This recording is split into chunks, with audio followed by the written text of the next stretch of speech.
Coming up on At the Heart of It with Nancy Brown. I've always knew that. I've always felt like I was more than just an athlete and a football player. Thought that I would be at Congress having an important role in getting the bill passed or just getting it into legislation. Everything that happened to me was all a part of a bigger plan and a bigger picture.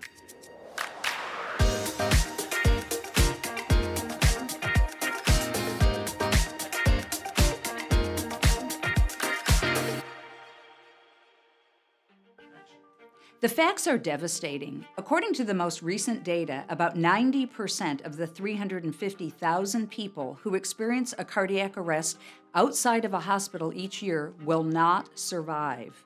Put another way, that means only 1 in 10 people will survive. That's why the American Heart Association is committed to creating a nation of lifesavers, people who are prepared to step up in the most critical moments by learning how to respond in a cardiac emergency. My guest today turns surviving into recovery and recovery into action. Welcome to At the Heart of It. I'm Nancy Brown, CEO of the American Heart Association. Nelson Mandela once said, "It's in your hands to make a better world for all who live in it." Damar Hamlin knows this all too well. When he collapsed from cardiac arrest during Monday Night Football, fast-acting medical professionals saved his life while the whole world watched in real time. During a pivotal game between Super Bowl contenders, football safety Damar Hamlin collapsed from a sudden cardiac arrest on the field, on live TV. The reaction from fans was immediate. All 32 NFL teams changed their profile pictures on Twitter. The lights on buildings and stadiums and even Niagara Falls were illuminated in blue in his honor, and donations to his online fundraiser skyrocketed to over $8.7 million. Damar Hamlin made an amazing recovery. In the words of one doctor, he won the game of life. Today, he is thriving as he discovers a higher purpose.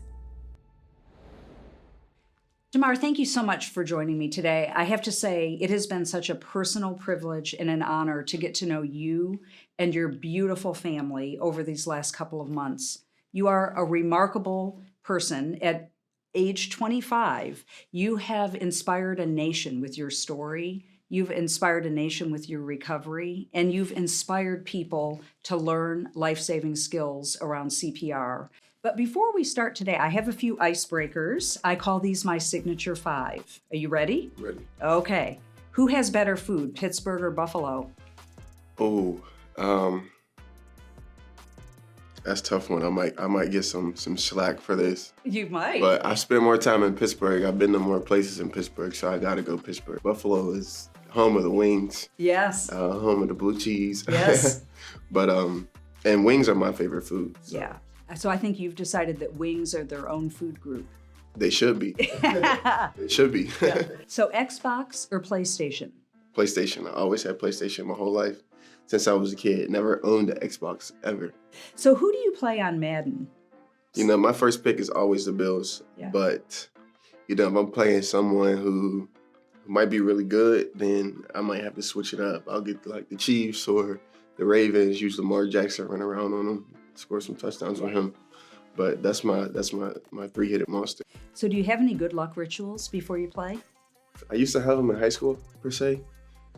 But once I read Kobe Bryant's book, and he was pretty much like, what helps him relax before games is listening to his body. He don't really get into the rituals or the routines, you know. He just listens to what his body needs that day.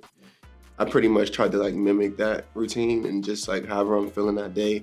Some games I'll be out on the field warming up all pregame. Some games I won't go out at all and just sit in the locker room and just stay relaxed and stay calm. I just listen to my body. What a great lesson in life, right? I think all of us every day should listen to our body.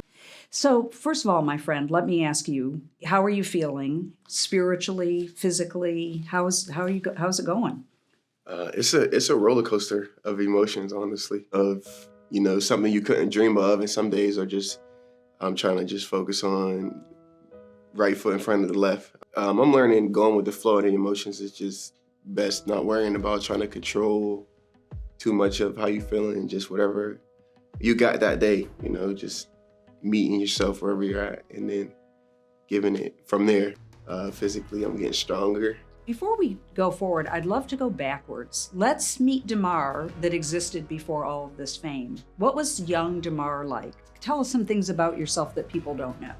Well, first I gotta say the young me was just super ambitious, super driven. I just knew I was gonna be good at something, and I knew I was gonna be successful at something. I always had the drive. I always had like the will, the want, and I always worked for it as well. So that's one thing my parents taught me as well. You're gonna work for everything you get. You gotta sacrifice, and nothing comes easy. You gotta work for everything and always work hard. You never know who's watching you. So, those little lessons, I carried them with me. And as I got older, I started to realize like that's what makes a successful person. So, I knew I always felt like I would be doing something like good and positive with my life. I always felt it. So that's like young me. Something people don't know is like, as a kid, I was into so many different things. Like I loved to like dance. I loved music, but I was always like a quiet kid, which is like kind of like night and day to my little brother because he's like fully himself, but I was always myself in my own world. What is some of your most cherished memories of your childhood? I'll say a lot with my dad, just, seeing him care for me and the group of friends that I had. And it's lessons I realized when I got older, just back then I was just happy to be around my friends, but him and my mom, they really put all of their lives into trying to make me and everyone around me successful. He would do community days for us. He created an AAU basketball team for us. He would just do so much to try to show us that, our opportunities were limitless and, we weren't just secluded to just our environment. I was like a fourth grader on a seventh grade team. Oh my gosh. Because a few of my friends were like older, so we had to play up. So, just being the young one and being able to like hang with my older friends and play on the same team with them, those were like some of the childhood memories I super cherish. I love that. I have so loved meeting your mom and dad, and of course, little Damar, who is his own, icon. He's incredible, your little brother. And I've said this the other day, and it's so true. When I am an observer, and I observe the love in your eyes for your mom and dad and Damar, and I observe the love they have for you. It's incredible. What role does your family unit play in your faith and in your life? They play everything. Literally, they play everything. My mom is the backbone to our family, and we have a unique story, a really unique story, which, it's always been our story. We never shied away from it. But my dad was away for a little while. And, this is before my brother's time. And it was just me and my mom for a bunch of years. And, just watching her work 12-hour day shifts from 6 to 6 out of daycare, from 6 to 12 or 6 to 10 to, trying a cleaning business and, holding the family structure down for so many years while I'm in pivotal years of my life as well. Trying to be a young teen and starting high school, things like that, trying to become my own man. She did an amazing job keeping me on track, but also keeping the family unit together, and we got a blessing in my little brother. Been a skyrocket to the moon ever since. We haven't looked back per se. That's amazing. And your little brother, you told me something the very first time I met you, that you got to name your little brother. Tell us about that. I always wanted a sibling. Yeah. I went 17 years without a sibling, let alone to get a little brother. That was like the icing on the cake. That was the cherry on top. Getting him, I was pretty much, once they already told me it was a real thing, I was already like thinking and creating. So I think I just had brung up the name. even before they were even thinking about names. And they went with it. Yeah. At first, middle, and last name, Damar Marcus Hamlin. Yeah. Now it's like our names are only apart by one letter. So I know. people call me Damir, people call him Damar. Damar, but you guys probably both answer, right? She probably calls you Damir. Yeah. So, yeah. He is an incredible young man, and gosh, he has such admiration for you.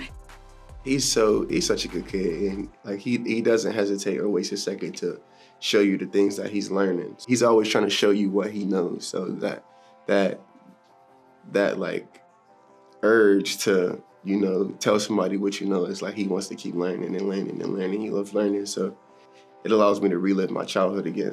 You know, sometimes life takes us by surprise, and when it does, everyone responds differently. You've been fighting to make an impact, fighting to make a difference. What fuels you? You know, it just, I guess I would say just something inside of me. I don't know what it is, but I always just trust my heart, trust my gut feeling, and I just go with it. You know, I think so many people feel the need to have every step of their life planned out. Yeah, and you miss the spontaneity and the fun. I've just realized, like, that's just where I'm best, where I'm just myself in the moment and just being real, genuine, and letting it flow. You know, you speak about being God's vessel, and that God has a greater purpose for you in life. It's God's work, honestly. I feel like this whole situation and everything that happened to me was all a part of a bigger plan and a bigger picture. It was just he just used me to, you know, bring the world together in prayer and love and unity. And, you know, he allowed me to come out of the situation almost without a scratch on me, you know, with a new platform and, you know, new attention. And, you know, me doing my work is just me repaying him back for everything that, you know, I've gained and I've been through. What would the title part of your life be called? The big one. Honestly, I would say the big one. You know, happened in a unique way, in a unique timing. I didn't maybe plan for it this soon. After my second year, you know, I felt like I would have to build more of a legacy on my own on the field first before all of this came off the field. But you know, God seen my purpose bigger than just football, way bigger than just football. And I've always knew that. I've always felt like I was more than just an athlete and a football player, you know, and he gave me a purpose and something to stand for that's way bigger than just the game, you know, so. You know, speaking of purpose and making a difference, we recently were together in Washington to help introduce the Access to AED bill in the House of Representatives. Mm-hmm. Gosh, I bet you never imagined a day where you'd be helping to introduce a bill to Congress. Tell us what compels you to, you know, to make important statements like that and to be part of such important legislation. Honestly, it's just all even more than I could dream. But I thought that I would be at Congress, you know, trying to get bills passed or just getting it into legislation. You've been such a role model and an inspiration for so many people who've struggled with challenges and who felt defeated, from celebrities to fellow survivors. Who has inspired you? The first person I would talk about, and this is as a recent, I was in the hospital.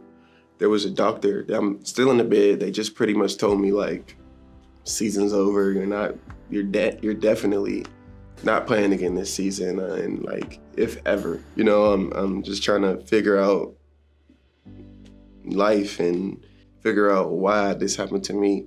One doctor walked in my room, his name was Yusuf, and he told me that he had the same thing that happened to him 9 months ago. He just walked in my room and just showed me that this is what it looks like on the other side of the tunnel, and you're going to be able to resume normal life. He was like, it happened to him playing basketball at the gym. He was like, he's back to playing basketball.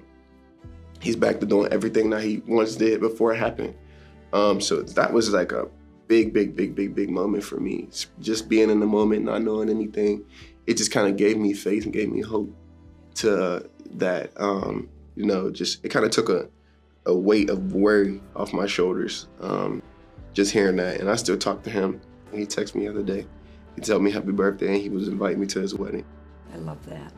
You know, the story of the doctor is amazing, and I think it goes to show you that cardiac arrest, you know, happens to all kinds of people. You know, that just as far as like life now, him, but as far as, like my life in general, my parents, they had me young, like 16 years old, and like they didn't even like shiver, bump, anything, they just put everything they had collectively into me so I could have the best life, and I'm just thankful to be able to, for the situation to be what it is now, so I could repay them for all of their sacrifices and hard work. And one of the things I really love about you is our shared interest in dogs. Yeah, we love our dogs. And I know that you have a new addition to your family. Tell us about Millie and Trio. Yeah, so Millie, I got Millie my rookie year. I'm like, okay, I need something to just like, something's missing. So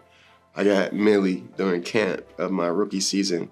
And if anyone knows anything about football camp, it's like rigorous schedules. Like the schedule is all day long and it's very hard to have a puppy. So somehow, some way I made it work. I was like, I would leave practice and let them out and then go back and then go home. I was making it work. And then during the season, we started having away games. And then so during my away games, he would go home with my family, my little brother. And then they fell in, like, Damar fell in love with him. Yeah. So he didn't let him come back to Buffalo. He kind of took my dog from me. So fast forward 2 years, I'm like, I need something. Dang, there's something missing. I need something, yeah. So I got another puppy, Trio. He's same breed, Frenchie, Merle Frenchie. He's a smaller version, and they met each other. They are like the best of buds right now. Yeah. So tell us about the names, though. These names have meaning. They do. Millie and Trio. Tell us. They do. So Millie named. So I have a brand. Pretty much kind of like a lifestyle brand I've been using. I got my clothing line off of it, and I want to do a bunch of other things with it as well. But it's called Chasing Millions. So I named him Millie. So it's Chasing Millie. Yeah. So that's how that came about. And Trio was just, everything about me has always been 3. I've always been number 3. My friends call me 3. A lot of people call me 3. So I was thinking, like, how can I name him something along the lines of 3? So some way, somewhat. You have so many diverse interests that I think it's really incredible. Tell us a little about your interest in fashion and some of the other things you're doing. Yeah. So I guess I'll say my interest in fashion came when I was just young, not even really knowing too much about fashion, but I was always interested in my clothing and how I dressed and how I looked. Some injuries early on to where I didn't know if I was going to be able to play, or I knew I could make it to the NFL, but I didn't know if I was going to get my opportunity. 3 surgeries in 1 year. There's 3 again. There's 3 keeps popping up. Yeah. But so I'm like, okay, I gotta think of something here, like just in case it don't work. So like the Chasing Millions thing kind of like been like a slogan I've been using since high school. I started a clothing brand. Everyone loved it, and I started with t-shirts and then hoodies, and then the rest is history. The part I love about it is building a community of people that kind of all have a common goal and understanding of like what they're trying to do with their lives. That's what it really stands for. That's what it means, so. Speaking of family, we thank you so much for being part of the American Heart Association family. We so appreciate, all of the passion that you have brought to our work. You are so much more than what you've been through. And if you had to give a message to people to say, what's in your heart for the people that you have learned because of this journey? Honestly, I would say follow your heart, do right by people, move with good intentions, move with a good heart, and like just no matter what you're doing, no matter where you're at in life, like just do right by people, do right by the world, and like it'll return to you. I really feel like that was like, as scary as the incident was for me. But just being able to come out of it, and then the world getting to see me for who I was the entire time, I feel like it was the result of me putting so much good out into the world and just being a good person and, living for the right things. And, I really didn't even want anything in return for it. I was just trying to do my part. So that would definitely be my message. Just live right, do right by people, stand for something good, and just one thing I've been also thinking of, meeting people where they are, not putting too many expectations or anything of the such on people, just doing right by people no matter their circumstances. Yeah, I love that. You don't know this, but I'll tell you, meeting people where they are is one of the guiding values of the American Heart Association. Those exact words exist on the guiding values of the HA that were written 10 years ago. So there is yet another another moment of another moment of serendipity. It's just my honor to get to work so closely with you and to call you a dear, dear friend. Thank you, Nancy. I love you. I love you too. Damar is an inspiration, a survivor, a hero, and I'm proud to call him my friend. Together, we are working to create a nation of lifesavers. Do you know CPR? Would you be prepared to save someone when they need you most? I would love to hear from you, so comment below, hit subscribe, and join me here next time for more inspiring conversations. From my heart to yours, thank you for watching.